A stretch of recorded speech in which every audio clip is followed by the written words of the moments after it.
review and discussion podcast. I'm joined by Liana Kangas. Liana is a freelance comic artist, illustrator, and writer with a professional history in graphic design and outreach. Her current works include drawing and co-creating the comic She Said Destroyed, written by Joe, is that pronounced Corallo?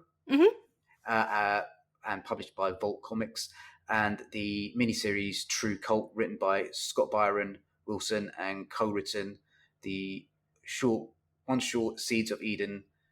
Let me take another run at that sentence. And co-writing the one-shot Seed of Eden, co-written by Corallo, drawn by Paul Azceta. Is that correct? Really bad. Azceta, and published by TKO Studios. How are you doing? I'm great. Thanks for inviting me on. It's a pleasure to have you on. So I always like to help my guests relax by telling a few jokes just to lighten the mood. Would you like to hear a few jokes? Absolutely. Why not? Okay, cool. All the comic books I got from my older brother had the last page missing. Yeah, I had to draw my own conclusions. That's a good dad joke. That's a quality. Yeah, I mean, I like going to libraries. I asked the librarian if the library had any books on paranoia. She leaned over to me and whispered, "Yeah, they're right behind you." Okay, cool. So that's enough bad jokes to. No, I love a good dad joke. It's perfect. Okay, great. We're going to be talking about, if I can find my notes, Nightmare in Savannah. It is by Lela, Gwenn, Rowan, MacColl, and it is lettered by Micah Myers. And I'll read out the blurb. High school student Alexa Bowman moved to Savannah, Georgia to get away from her old life. Too bad her past is a Google search away, and her family's criminal past quickly made her an outcast.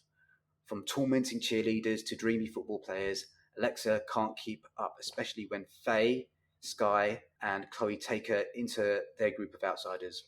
But after a night in the woods, a power has awakened within them, a power that's equal parts magical and terrifying. But there are no coincidences in Savannah, and once they find out how to control their powers, the town is in for a rude awakening.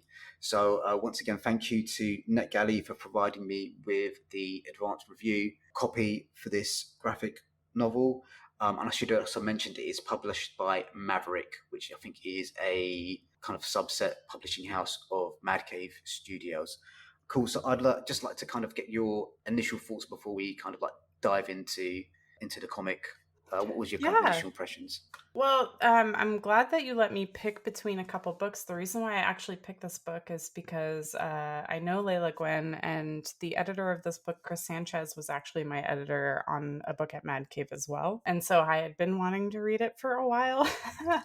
And I, for one of my birthdays, I actually went to Savannah one year. So I thought that this would be very interesting, especially dealing with dark versions of like fae and supernatural stuff in like high school era. I always find that YA books that are like werewolves or things like that are super fun, so I think this was done really well. So I think the location does play quite a big part in the book. We start off the opening sections of the book are Alexa going into high school. She's moved into this new area. I'm not entirely sure how familiar she is with the area, if she kind of has visited like grandpa quite often. It seems like a strange place to her initially. I don't know if you agree with that. Yeah, especially they mentioned that she's like from Chicago, which a city, going to Savannah is quite a huge change. I mean, culturally and also like city wise. So, I mean, but at least the underlying thing where everyone's mean in school is definitely the same, I'm sure. Yeah. I think, maybe cruelty in schools kind of does take on its own like different geographical flavors. I don't know, but so we kind of quite quickly get introduced to Alexa's crew, who are Faye, Chloe, and Sky. One of the things I really liked about the book was how well written the dialogue was and how naturalistic the relationship between that core group of 4 characters was portrayed. Writing dialogue for comics is not the easiest thing in the world to do. So, and I really think that they nailed the dialogue, and the chemistry between them seemed like, well, it seemed to me kind of really well observed. I've never been a teenage girl. I'm not really um, aware of kind of like the conversations that they have, but to me that seemed kind of like quite realistic. Yeah, especially when they first meet and like go into the woods for the first time. I think that it was the most natural and awkward conversations. How they're like, you're already in the group, like, let's hang out. And, they do a little underage drinking, which is things that teenagers, I feel like, do.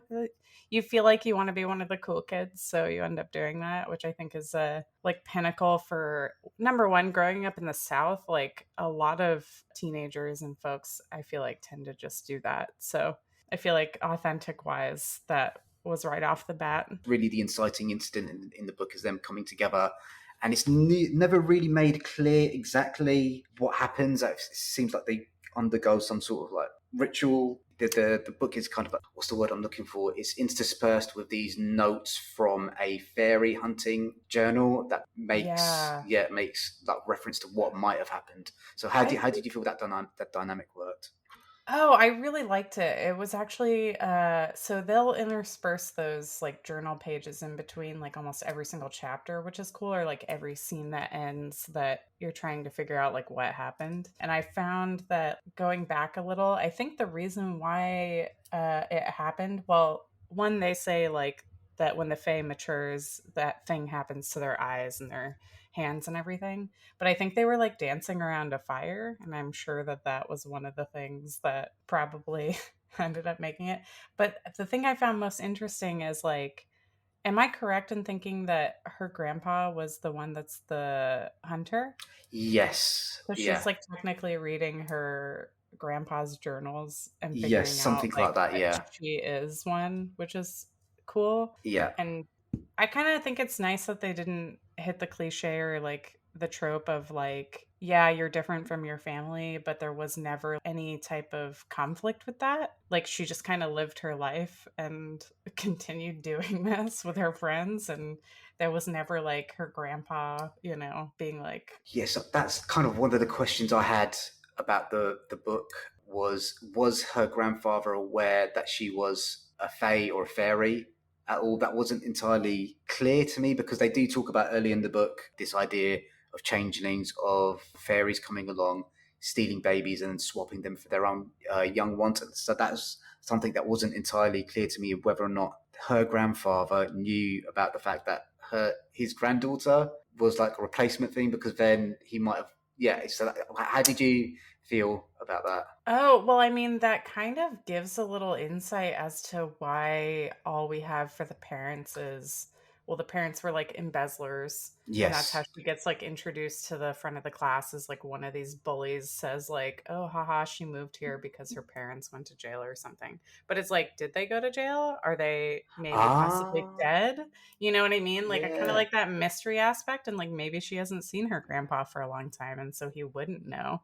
So. Yes. Okay. So that kind of makes sense as well. One of like the key aspects of the book is using the magical powers as a kind of proxy for puberty. I think a little bit kind of like women discovering, well, as you're growing up, kind of discovering what you're capable of, and pushing limits, Mhm. and making mistakes. How did you feel the book kind of explored those kind of different kind of elements of?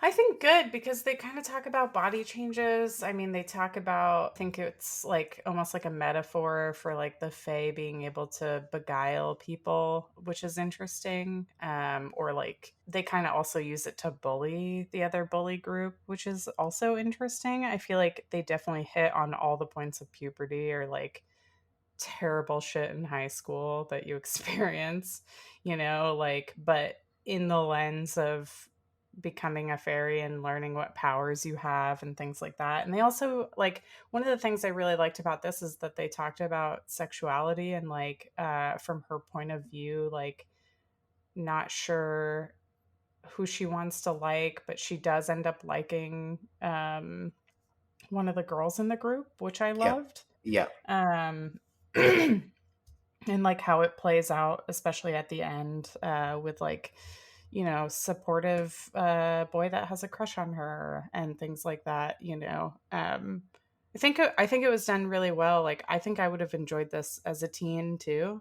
I enjoy it just being a fan of a couple of these folks on the book, but um, I think this would have been definitely a book that I would have really enjoyed reading as a teen. Yeah, So yeah. There's like something you mentioned there, kind of them using their powers to beguile people, and I think that's kind of quite an interesting thing, but kind of like both with boys and girls, kind of exploring how to attract other people to them, how to be kind of like charming and engaging, and yeah, all that sort of stuff. So I felt that was really that's kind of an interesting aspect of the book. Of, as you come into your own power, you do try and find ways of influencing other people, and I thought that was um, there was something absolutely. there. Yeah, I totally agree. That's that, and honestly just socializing in general, right? When we're that young, we're learning so much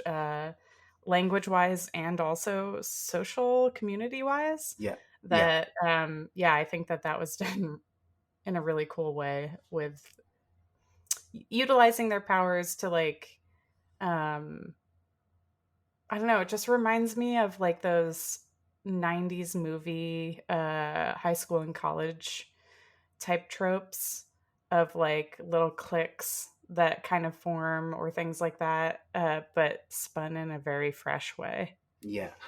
One of my favorite things is seeing bullies getting their comeuppance, and there's a fair amount of that in this book. Is that something that you enjoy seeing, kind of pain being inflicted, kind of like that sense of like righteous indignation, and so yeah, yeah, that character, fictional character that I don't like, got theirs. Is that something that you enjoyed in the book, or did you I think it went too far?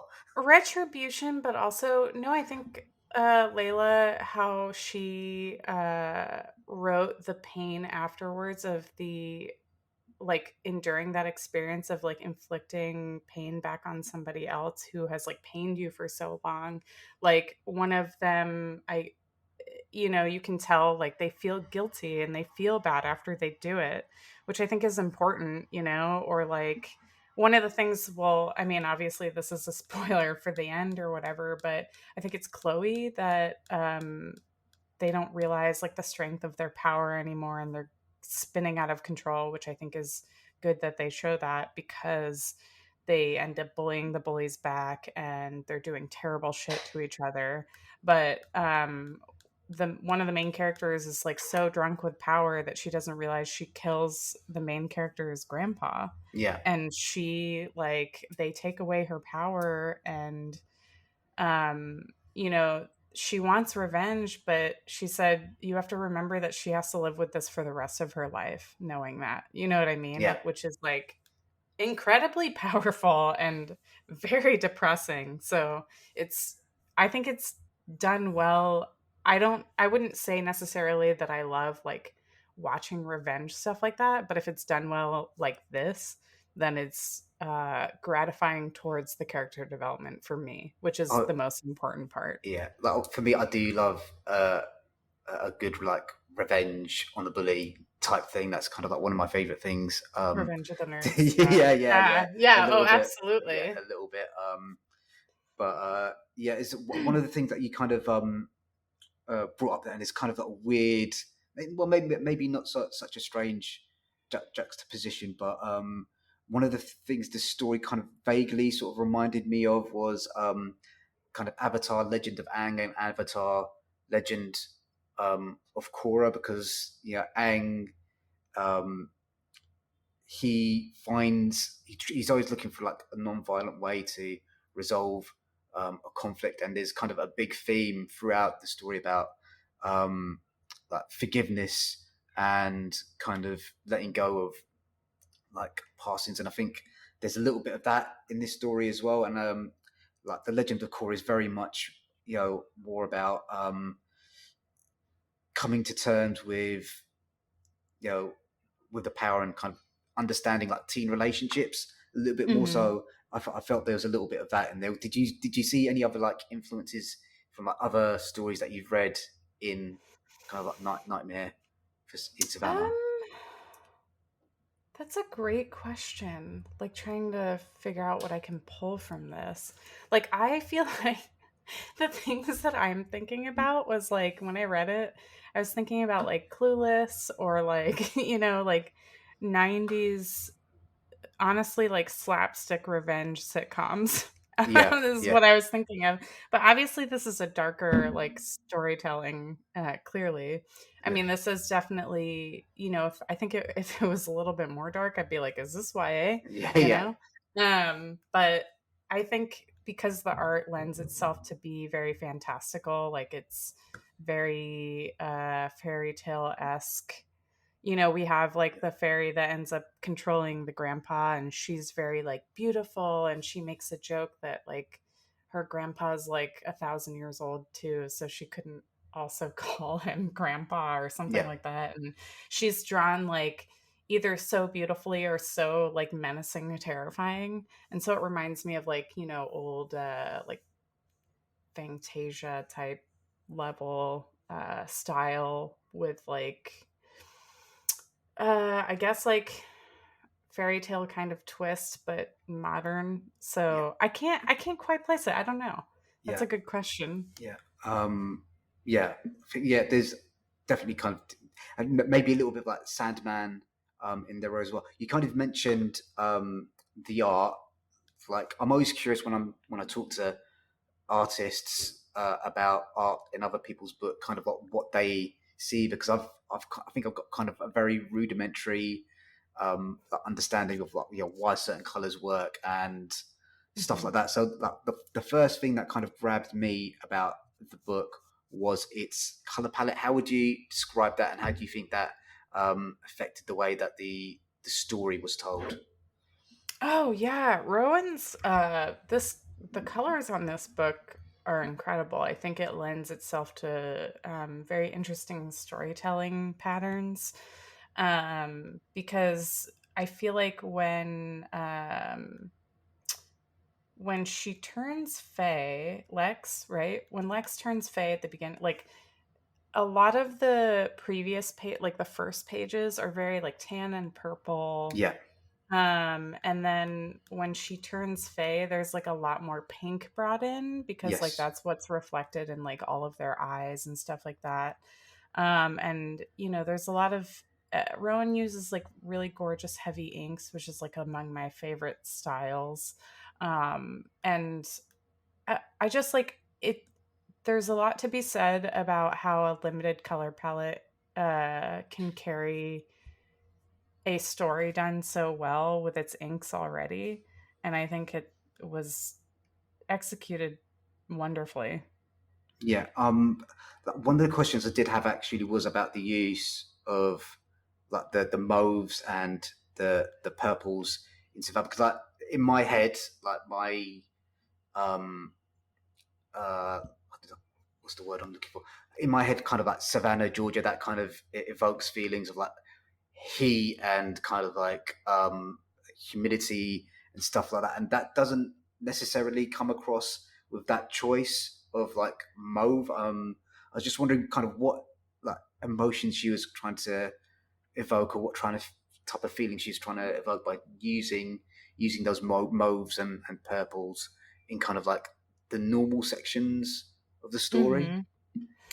You know, I think one, it's a great compliment to a lot of the skin tones that were Yeah. used, which I thought was important. And two, um, it's almost like the purples are very creepy, right? Like you could Yes. almost look at them in a way. So I like the introduction of like the purple and pink for certain scenes when the girls are like having a good time, or there's like a flashback to like when they're, I think, kind of bullying the other kids. Like they Rowan tends to like mix both those colors together, which I find interesting. Yes. And then the people who are beguiled are in that weird like, that tan empty color, which I feel like is shows just as creepy. Yeah.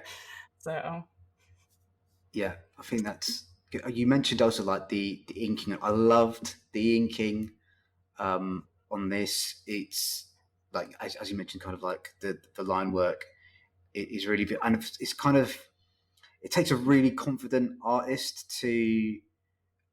Uh, a lot of people kind of a lot of comics I've read recently, like the it's like overproduced, if you know what I mean. It's kind of like Hmm. they've kind of gone back and they've added to it again and again and again, and Like it feels like it takes extremely a rendered. yeah extremely rendered. And for me, this is kind of it's a beautiful book. It's to look at and read because there's like a clarity to all the line work, and you can just feel like right. I'm just going to put that piece of ink down on the page and let it rest there. I'm not going to try Yeah. and overcorrect it. Is that something that you got? Is that an impression that you got as That is well? such a great way to describe that. Yeah, it's very like the inking is very emotional looking to Yeah, me, which I think is so rad. And yeah, it's not like it lends to Rowan's style too. Like I love the way they use to fill in blacks and how they'll like, kind of carve out inks with a lot of the scenes, especially ones that have a lot of like shock or like thrill horror to the page. And yeah, even like Rowan style lends a lot to like that creepy like Savannah, like old trees with like the swampy type like things hanging from it too. So I think all around in general, like uh, the expressions of like all the characters and yeah, like the really cool, yeah, like the inking is done so, I mean the drawing and inking done so well. It's quite gorgeous. yeah. It's a gorgeous book to look at. I do have a couple of criticisms. So the lettering I felt for the most part was excellent, um, but I did kind of have an issue with the font that they used um, in the Hunter Diary sections. I wasn't entirely sure. Like, are these handwritten notes, or is this like just a really weird font that they've chosen to kind of Hmm. like he's chosen to print it out in, and that did take me a little bit kind of out of the story. One of my pet peeves is when there are handwritten notes in a story, and like the letterer chooses like a handwriting font that makes it much more difficult to actually read Hmm. what's written down on there. I don't think this choice particularly worked well for me. How did you feel about the fonts in those particular sections?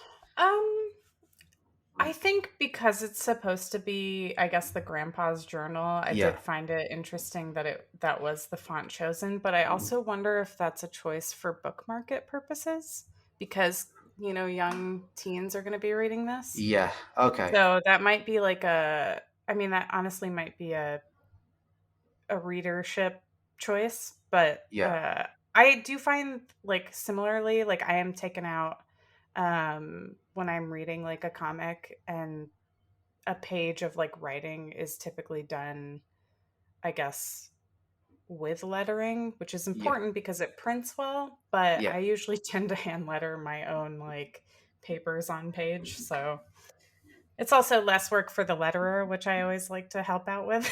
yeah. I mean, yeah, yeah. I can appreciate that. Kind of one of my favorite things to see in comics is when like the sound effects are kind of lettered into the actual panel art.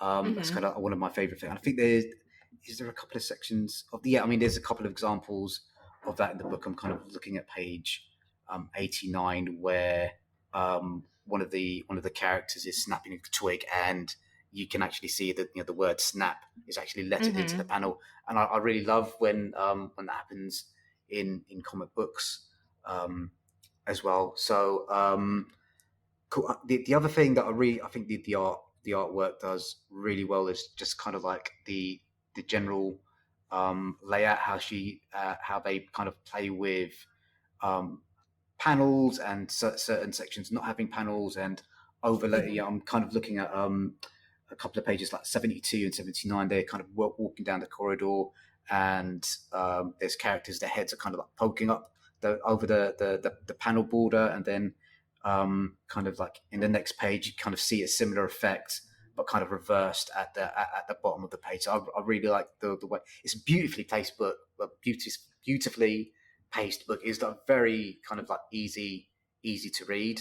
So Mm-hmm. yeah, did you kind of like find like a similar thing like with the panel layouts and stuff like that? Yeah, they were. I mean, it was so. As somebody who I've been doing 4 panel pages for the last like year for specific work, so it's so cool to see like a completely fresh. I mean, I don't think a single page in this book is like paneled the same. You know, Yeah, you're right. The pacing, it lends to the pacing a lot too, which is amazing.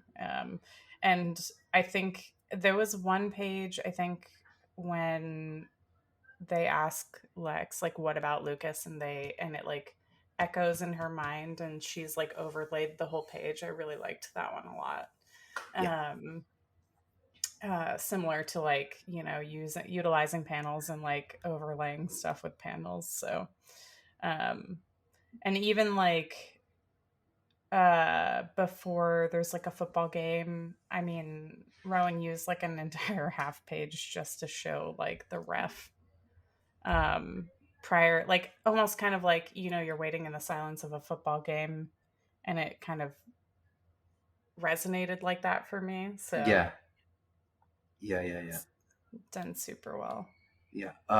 Cool. So I've like for me, this is we've been talking about the book for about 30 minutes. So I'd just like to give this like a firm recommendation. I think it's um, it's a really beautiful book to look at. I think the characters are really well written. I think the dialogue is probably amongst some of the best that I've read this year. I think it's just really beautifully observed dialogue, and uh, yeah, I just really enjoyed the way that the characters talked with each other. So, like for me, I'd recommend this and this come out and yeah, purchase this from your local comic book shop. I'm assuming that you'd say the same. Oh, absolutely. One of the, I'm so glad that you again asked about this book because I love Layla's work, and so I was planning to buy it anyway. Yeah. So yeah, it's Okay. awesome. Cool. So that's a firm recommendation from both of us. So let's talk about you. Let's talk about kind of your artwork and the projects that you've um, been um, been working on. So how long have you worked kind of like full time as a freelance comic artist? Wow. I think I started really trying to mostly put most of my time into it since 2017. Okay, Um, I, I was illustrating prior to that, but I wouldn't necessarily say I was doing comics. So, but comic wise, definitely 2017 till now. 20, 2017 till now, and one of the things I'm always kind of like quite interested in is what what you like the artistic process is like for people. Do you mainly work digitally, or is it analog, or do you kind of like mix the two together? Well, I started digital because aside from comics, I actually like love painting. It used to be what I wanted to do originally back when I was going to college, but I started learning on a Cintiq back in 2015, I think, and was teaching myself digital just to like do small ideas and things like that. But now, obviously, that's turned into my complete process. So most of my sequential work is done in Photoshop, and the majority of my covers are actually done on paper, and I'll scan them in and color them in Photoshop. But I actually did an anthology recently called Dagger Dagger. I did volume 2 for Matt Emmons, and I did all those on paper. Just because I don't typically have the time to do single issue or like full graphic novels on paper. So I try to take advantage when I can if there's like just a couple pages to ink traditionally. And what is your creative setup. Like a couple of artists that I've spoken to, like, one of them just takes their like tablet device, lays in bed, and draws on it that way. Someone else kind of mentioned going out to the park, lying underneath a tree, drawing there, where others need kind of like the isolation of the studio with different things around them and stuff like that. Where do you find is the most comfortable place for you to produce your work? Oh, definitely my studio. So I have a studio at home, which is great. Very, very excited about it. And I try to treat it like a 9 to 5 job. I'm typically up here by 8 a.m., maybe sometimes 7:30, and I'll work until 6:30, but try to have some breaks in between just so I can have a little variety. I try to force myself to leave the house once a day. Yeah, But my studio is pretty great. I set up a record player in here to try and like put that on when I'm working on pages sometimes. Sometimes I'll rewatch a television show that I haven't seen in a couple of years. So like right now I'm actually rewatching Chuck while I work on a couple of anthologies that I'm doing right now, like Archie and some stuff. So I think that's the most productive because I can treat it like a job. So it's not like but if I'm looking to like be inspired or like um work creatively for myself, I actually really love traveling a lot. And I'll try to unplug and take photos and take some time off, honestly. And yeah, that's I feel like what really helps me get more inspired or like creatively fueled again. So yeah. Like, one of the fascinating things I find about when I'm talking about when I'm talking to artists is um, how important it is to kind of like create art for yourself. So it's not just kind of like a 9 to 5 thing where you're constantly churning out stuff for other people, but you do find time to kind of actually enjoy creating stuff just for the sake of creating stuff. Is that something that is quite important to you as well? Because you mentioned kind of like going out. What's the word I'm looking for? Defragging. That's the wrong word. Kind of like, yeah, yeah, it's a pretty good defragging. word. Yeah, Yeah, why not? Yeah. defragging, going Um, traveling and stuff like that. I think so. A lot of my friends would yell at me that I don't follow or practice what I preach in terms of like making things for yourself. But I am actually in the lucky position in that my creator owned series is something that I would be working on. So, like, True Cult was something that I had worked on anyway before it got picked up. So, even though, sometimes I'll take a gig that's work for hire or it's a creator owned that's built with a team that wasn't necessarily like me sitting down and creating something by myself, I feel like I do get a lot of that feeling of like fulfillment from that. However, I do find that recently when I do have time to draw like either illustrations or something for myself that they do really well, or at least like I get a pretty big reaction to them. So like recently I drew Ghostwriter, but it ended up being in the San Diego Comic Con souvenir book. And a lot of people reacted really great to it, saying like it's one of my best pieces.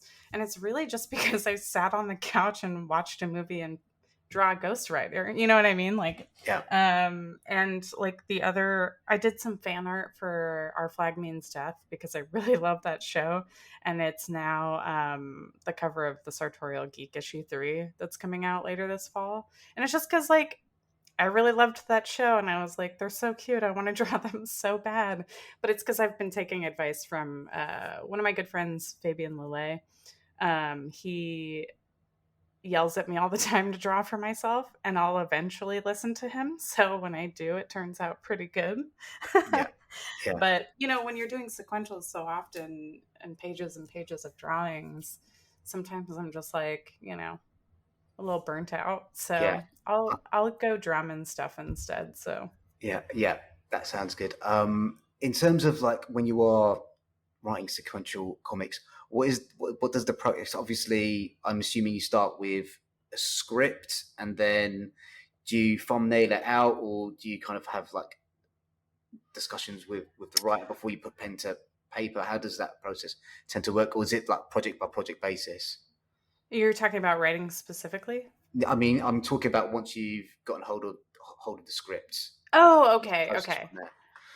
So if I'm drawing somebody else's script, I typically will call my creator and talk to them on the phone a little bit just to be like, let's run over this issue. And then if I don't have that luxury, obviously I'll thumbnail it out while I'm reading the script, because typically what I find is things that I miss the first time when I'm thumbnailing, I'll go back and have like a really interesting way of doing, uh, layouts and stuff like that by kind of like getting my first look and re-reviewing it. Um, and I mean, because I work digitally, it's kind of like I a lot of the time go from layouts to inks because I kind of pencil at the same time and ink at the same time. Like I have two layers going on, and sometimes it's easier to just like trust myself and use the inks that I first put down as I would for pencils, sort of like what we were talking about earlier. Yeah, Because I find that if I when I over ink my pencils, I feel like it loses a lot of its life. yeah, So I've had a ton of amazing editors that trust me in this process, and I've just been so lucky because one, it makes my job faster, and two, like I am a lot happier with the work of how I do that process. So I kind of do it similarly, but then I ink it on paper for like the Dagger Dagger story. And so that takes a lot longer. It's a bit different of a process just because I have to scan it in and, you know, edit the page as well. But I always find that to be really fun. It's almost kind of like doing fun artwork that's not stressful. Like you're not thinking about drawing a figure, you're just kind of like Photoshop editing. yeah, So that's always fun. I always like that part of doing covers as well. But yeah, hopefully that answered your yeah, question. yeah. It did. Sorry. Yeah, Okay. yeah. That's fine. So yeah, just a couple of questions about your kind of like stylistic influences. Yeah, like kind of when you first initially started drawing and kind of like up to today, kind of whose work has kind of influenced the way that you produce your own stuff? That is such a good question. I feel like every time it is so hard for me to answer, Yeah, but when I first started reading comics, Alex Ross was actually a big influence just because at the time, like I had told you, I was kind of painting and stuff like that. And I was like, oh, it'd be so cool to paint covers. You know what I mean? yeah, But growing up and like reading more comics and stuff, I read a lot of manga growing up. So I think a lot of, studios and stuff like that were huge influences to me, especially just like the way manga is inked primarily. Um, and, eventually when I started drawing my own stuff or like wanting to do comics, there's a lot of influences I've had, but I keep going back to things like, I think Scott McCloud influenced, I think my love for like inking. Joelle Jones is such a huge inspiration for me in terms of how she draws figures.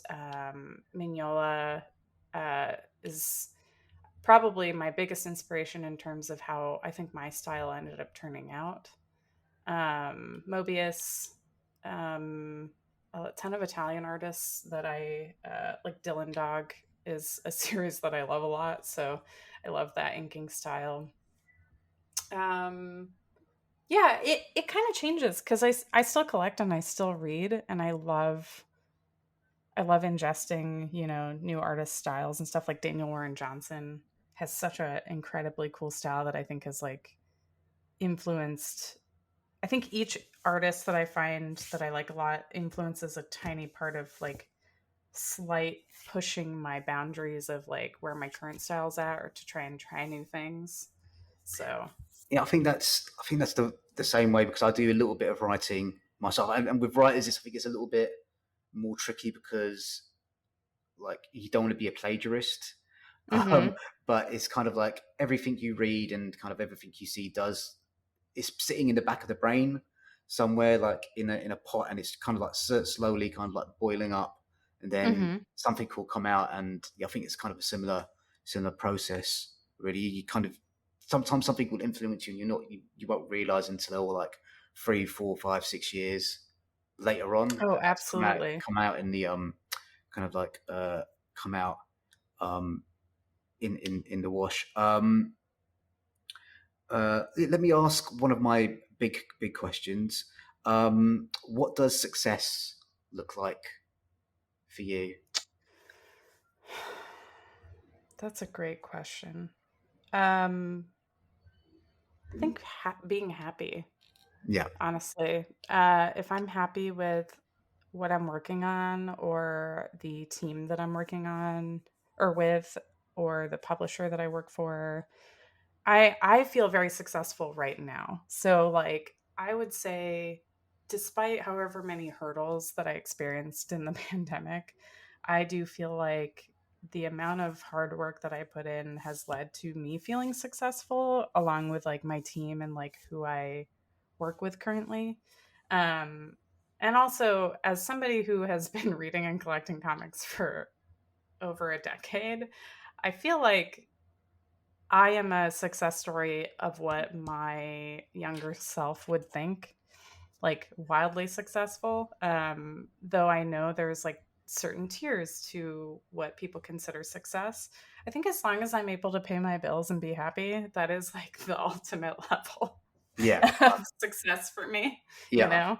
I think that's a very kind of like fair answer to give. Actually, it's you're trying to find that happiness like professionally. Like lots and lots and lots of people don't do it. Lots and lots of people don't find that kind of professional happiness. They kind of like they yeah. Anyway, not me I'd be bringing my own. curious for other people's answers because Um, it's pretty similar to what other people have said. Some people mention kind of like specific goals. So one of the creators that I talk to, he does like a lot of animation work, and he wants to kind of get away from that. He would prefer just to do book illustrations. I talked yeah. to another animator, and their main goal would just be, yeah, obviously being working on projects that they enjoy, but like they're like for success for them, their kind of big dream would be to have their own show on like the Cartoon Network, so stuff like that. So That's so people kind of cool. vary, ideas vary between kind of like, oh, this is the dream project that I'd love to have made, to stuff that you mentioned where people just want, you know what, I just want to have like contentment and to be able to pay my own bills. So yeah, I have very lofty goals for the future in terms of like wanting to own my own publishing arm and like bring aboard creators that I see that maybe don't always quite get the access to publishing their work.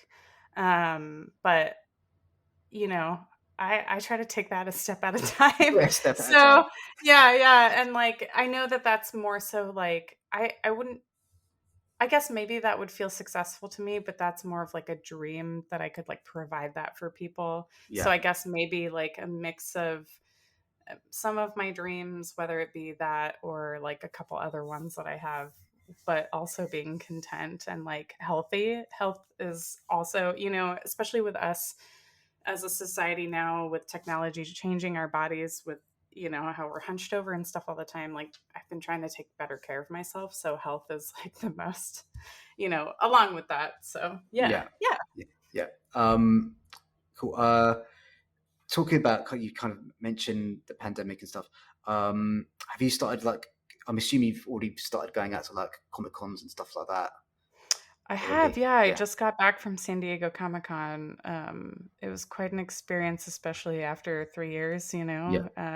It Is that was the first major one you've been back to? Or have you been to kind of like smaller shows I went before that? to Rose City Comic Expo in Portland in November as like a tryout to see how it would be. I honestly just attended, and I had two panels maybe. which was the lightest convention I have ever attended. Usually I'm tabling and paneling and signings. So um, to go from two panels to 3 to 4 panels and signings a day at San Diego, which is one of the largest conventions anywhere, is quite jarring, but in a good way. Like I'm still tired a week later, Yeah, but I feel so good after seeing everybody. You don't realize like how much you've missed people, or like you haven't actually met people in real life yet, because you've been talking to everybody online for 3 years. So it's yeah, quite wild. yeah. I mean, I went to like London Comic Con in I think it was a couple of months ago, and I just found it too much. I found it's just Yeah, like there's too many people around here, and I've got quite bad social anxiety as well. So it's kind of like loud crowds aren't really my scene. Anyway, it's just kind of I had to kind of like take several kind of breaks just to kind of like chill out. All right, deep breath, go back in, absolutely. go back in there, and Especially so for yeah, large cons like yeah, that, because yeah, like I mean, I'll be at Thought Bubble this year, and I've heard that that's one of the best indie shows because it's like outside and it's spaced out well apart. These bigger shows that are in these exhibition centers are so they're trying their best in terms of learning like what we need now as a society. yeah, So there's been like a lot of good like quiet rooms added. Like I saw San Diego was pretty cool about keeping like empty spaces for people to kind of break off and just like need space to yourself. yeah, So yeah. How just kind of following on from how important do you think Comic Cons are going to be kind of like going forward? Because I think the impression that I get like just from listening reading what people say on Twitter is kind of what they are has changed quite a lot. It's a lot more about like branding opportunities like for film studios and video games and stuff like that, and it's maybe gotten a little bit away from the actual core art of like comic books and stuff like that. So I was just wondering how you perceived that. well, I'm really lucky in that I used to live in a centrally located area to go to different types of conventions. And so I try to spread my convention choices across that far end of pop culture. All right, so we're back recording again. Well, I'll just finish off the conversation. So just my kind of last couple of questions. What are you kind of working on at the moment? At the moment, I actually just finished all of True Cult. So issue one actually comes out in 2 weeks. That'll be out on the 16th or 17th of August. And I am working on an unannounced project as well as my Archie one shot with Casey Gilly is going to be coming out in October. So I'm working on that as well, as well as some really cool covers for some pretty amazing publishers. I'm pretty excited about it. Excellent. My last couple of questions to you are: is there anything that I didn't ask that I should have? Um, I've never been asked that before. I No, I mean, I feel like I don't get to come on as a guest very often for reviewing a book, so that Yeah, was really fun, and I feel like it gave me a little bit of homework, which I enjoyed because I don't get to read very often right now with how busy I am. So that was actually a really nice break for me. And no, I actually really like talking about conventions and stuff. You've given me a lot different perspectives than I've been asked on other podcasts, so I appreciate it. can you please tell the listeners where they can find you on the internet and all that good stuff? Absolutely. Yeah, my website is lianakangas.com, and you can find me on most or all social media platforms at Liana Kangas. I am extremely active on Twitter, Instagram, TikTok now, which is kind of interesting. You can see videos of my dogs, they're great. And that's primarily where I notify everybody about all the books I have coming out. But you can also join my Patreon, which you'll get a ton of behind the scenes stuff. I do private Discord streams where I color covers or I draw and I interact with the community there. And we have a great time. I post a lot of my process over there in our Discord. and you can join for as little as a couple bucks a month, or you can get a print in the mail, which is really fun. And it's a nice way to connect with community while we're not able to go to cons and stuff right now. So, that, or, I love seeing everybody at cons, and I love meeting everyone in person. So, Yeah. But yeah, you can find me there, and, subscribe to, I think I have a newsletter that gives you a monthly update. I only email once a month about all the books I have coming out. So, Okay. That's great. So thank you once again for taking the time out of your day to speak to me. It was really enjoyable. Gang, if you can please leave a review for the podcast wherever you've found it. It really helps other people discover it. We're always constantly looking for book recommendations to check out as well. If you can leave a tip in the tip jar, which is in the episode description, that also helps. And if you want to email me, you can email me at c3panel@gmail.com. Before we go, Cole is doing like a series of video on YouTube, just basically talking about the comics that he's recently purchased. I think they're kind of really interesting the way he's kind of producing those at the moment. So please check out our YouTube channel for those as well. Okay, guys, let's say bye. Bye. Bye. Thank you so much. Thanks. Okay, so I will stop.